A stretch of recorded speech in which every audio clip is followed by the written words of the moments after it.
আসসালামু আলাইকুম। কেমন আছেন? সৌদিতে কত বছর আসতে পারবো না? এটা একটা কমন প্রশ্ন। ১০০ জন প্রবাসীর কাছ থেকে প্রশ্ন পেলে তার মধ্যে ৮০ জন প্রবাসী কিন্তু এই প্রশ্নটি করে যে আমি কত বছর আসতে পারবো না। সৌদি আরবের প্রবাসীদের ৪টি কমন সমস্যা। ১. ইকামা এক্সপায়ার। ২. ইকামাতে হুরুপ। ৩. Final exit. ৪. টার্মিনেট। এর মধ্যে আরেকটা যুক্ত করতে চাচ্ছি, সেটা হলো ওমরা। নর্মালি সৌদি প্রবাসীদেরকে ৩ ভাগে ভাগ করা হয়: ডোমেস্টিক, তারপরে হলো কমার্শিয়াল বা প্রাইভেট, এরপরে হলো মিনিস্ট্রি। এই ৩ সেক্টরের কর্মীদের জন্য ৩টা নিয়ম।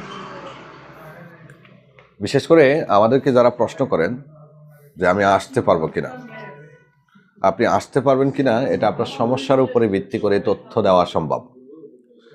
যদি মনে করেন আপনার ফাইনাল এক্সিট আছে, ফাইনাল এক্সিটে মেয়াদ শেষ হয়ে গিয়েছে, এক্ষেত্রে আপনি যদি মোরহাল সিস্টেমে দেশে যান, তাহলে আপনি সৌদি আরবে নতুন বিষয় অনির্দিষ্টকালের জন্য নিষিদ্ধ হচ্ছেন। আপনার ইকামার মেয়াদ নেই। আপনি বৈধ প্রক্রিয়াতে এম্বাসির মাধ্যমে অথবা আপনার কফিলের মুক্তবালা আমেলের মাধ্যমে কিংবা আমাদের মাধ্যমে যদি দেশে যান, সেক্ষেত্রে আপনার সৌদি আরবে নতুন করে প্রবেশ করতে কোনো সমস্যা নেই। আপনার ইকামাতে হুরুপ আছে অথবা আপনার কফিল আপনাকে টার্মিনেট করেছে, ৬০ দিন পার হয়ে গেছে, এক্ষেত্রে আপনি যেভাবেই যান না কেন, এম্বাসির মাধ্যমে যান অথবা আমাদের মাধ্যমে যান কিংবা অন্য কোনো মাধ্যমে যান, আপনি অনির্দিষ্টকালের জন্য নিষিদ্ধ হচ্ছেন। এখানে প্রশ্ন হলো যে অনির্দিষ্ট কালটা কি? আগে ১৪ই মার্চ ২০২১-এর আগে যে কোনো ব্যক্তি সৌদি আরব থেকে মোখালেফ হয়ে আইন অমান্য করে দেশে যদি যেত, সে ব্যক্তি ৩ অথবা ৫ বছর পর সৌদি আরবে নতুন বিষয়ে প্রবেশ করতে পারত। ১৪ই মার্চ ২০২১ সৌদি মানব সম্পদ ও সামাজিক উন্নয়ন মন্ত্রণালয় শ্রম আইনের বিশাল পরিবর্তন এনেছিলেন, ডিজিটাল চুক্তি বাধ্যতামূলক করেছিলেন। সে সময় মন্ত্রণালয় ঘোষণা দেন যে সৌদি আরব থেকে কেউ মোখালেফ হয়ে দেশে গেলে সে অনির্দিষ্টকালের জন্য নিষিদ্ধ হবে। কোনো নির্দিষ্ট সময়সীমা তারা উল্লেখ করেনি বিধায় আমরা আপনাদেরকে অনির্দিষ্টকাল বলে থাকি। এই অনির্দিষ্টকাল হতে পারে ৩ বছর, হতে পারে ৫ বছর, হতে পারে এর থেকেও বেশি। অনেকেই কিন্তু আসার চেষ্টা করতেছেন। বর্তমানে যারা সৌদি আরব থেকে বিভিন্ন অপরাধ করে দেশে গিয়েছেন, আমি একটু আপনাদেরকে তালিকাটা বলি কোন ক্ষেত্রে আপনাকে আটকাবে। এর মধ্যে ১ নম্বরে হলো হুরুপ্রাপ্ত, ২ নম্বরে হলো যারা ফাইনাল এক্সিট খেয়েছে, মোরহাল সিস্টেমে দেশে গিয়েছে, ৩ নাম্বার যারা পুলিশের মারফতে ধরা দিয়ে দেশে গিয়েছে অথবা পুলিশ কাউকে আটক করে দেশে পাঠিয়েছে। এছাড়া যারা সৌদিতে ওমরাতে এসেছিলেন, ভিজিট বিষয়ে এসেছিলেন, সময় মতো দেশে যাননি, এই ৫ ক্যাটাগরির লোকদেরকে সৌদি এম্বাসি বর্তমানে ভিসা দিচ্ছে না। আমি একটা স্ক্রিনে দেখাচ্ছি, ভিসাটা দেখতে পারেন, এখানে মোলাহাজা লিখে দিয়েছে, অর্থাৎ সমস্যা আছে। সৌদি এম্বাসি ওই ভিসা দেওয়ার সময়ে বা ভিসাটা যখন সৌদি এম্বাসিতে স্টাম্পিং হওয়ার জন্য যাচ্ছে, তখন লিখে দিচ্ছে মোলাহাজা, অর্থাৎ সমস্যা আছে। আর যদি কাউকে ভিসা দিয়েও দেয়, এর মধ্যে অধিকাংশই কিন্তু এয়ারপোর্ট থেকে ফেরত যাচ্ছে। অধিকাংশ ১-২ জন বা সর্বোচ্চ ১০০ জনের মধ্যে ১০ জনকে ভিতরে প্রবেশ করতে দিলেও ৯০ জনকে কিন্তু এয়ারপোর্ট থেকে ফেরত পাঠিয়ে দিচ্ছে।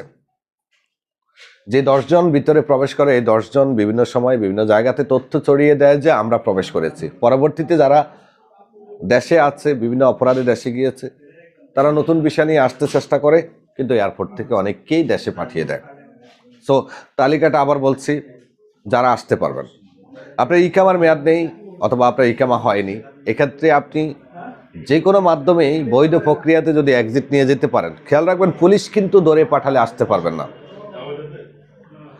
পুলিশ ব্যতীত আপনি যদি এম্বাসির মাধ্যমে অথবা মুক্তবালা আমেলের মাধ্যমে কিংবা আপনার কফিল যদি কোনোভাবে আপনাকে বৈধ প্রক্রিয়াতে এক্সিট দিতে পারে, অথবা আপনি যদি বিনমিশাল ট্রাভেলসের মাধ্যমে এক্সিট লাগিয়ে যান, যেহেতু আপনার ইকামার মেয়াদ নেই অথবা ইকামা হয়নি, এক্ষেত্রে আপনি শতভাগ নিশ্চিত আপনি আসতে পারবেন।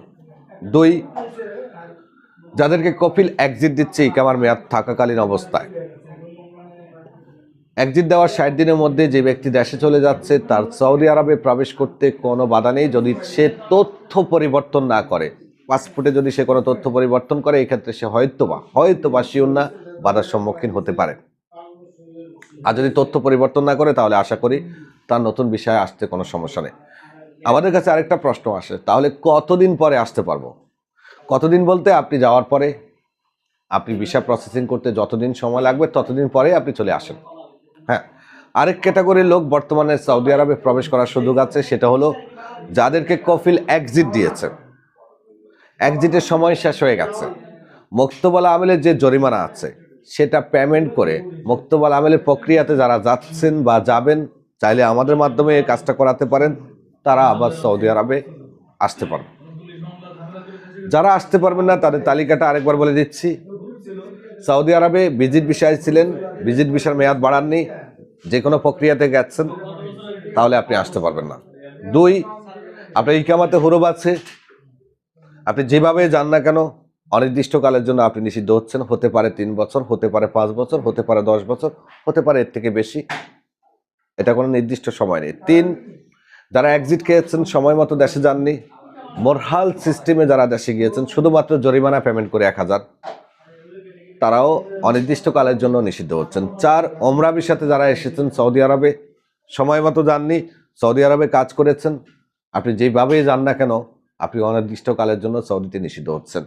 5, সৌদি আরবে বর্ডার দিয়ে প্রবেশ করেছেন, এক্ষেত্রে আপনি সৌদি আরব থেকে যদি দেশে যান তাহলে আপনি প্রবেশ করতে পারবেন না। 6, যাদেরকে পুলিশ আটক করে দেশে পাঠিয়েছে, পুলিশ আটক করলে নর্মালি বিভিন্ন মামলাতে দেশে পাঠায়, কাউকে পানি বিক্রির মামলাতে, কাউকে ভিক্ষার মামলাতে, অথবা কাউকে শ্রম আইন লঙ্ঘনের অপরাধে আটক করে দেশে পাঠায়, সেই ক্যাটাগরির লোক অনির্দিষ্টকালের জন্য নিষিদ্ধ হচ্ছে। 7, যাদেরকে মুক্তবাল আমেল আটক করে দেশে পাঠিয়েছে বিভিন্ন বাহিরে কাজ করার অপরাধে, তারাও অনির্দিষ্টকালের জন্য নিষিদ্ধ হচ্ছে। এই ক্যাটাগরিতে আরও অনেক আছে, তবে আমাদের প্রবাসীদের এই 7টা ক্যাটাগরি সব থেকে বেশি। ভালো লাগলে বিনমিশালের সঙ্গে থাকবেন, আমরা চেষ্টা করি সঠিক তথ্যটি আপনাদের সামনে সবসময় উপস্থাপন করার জন্য।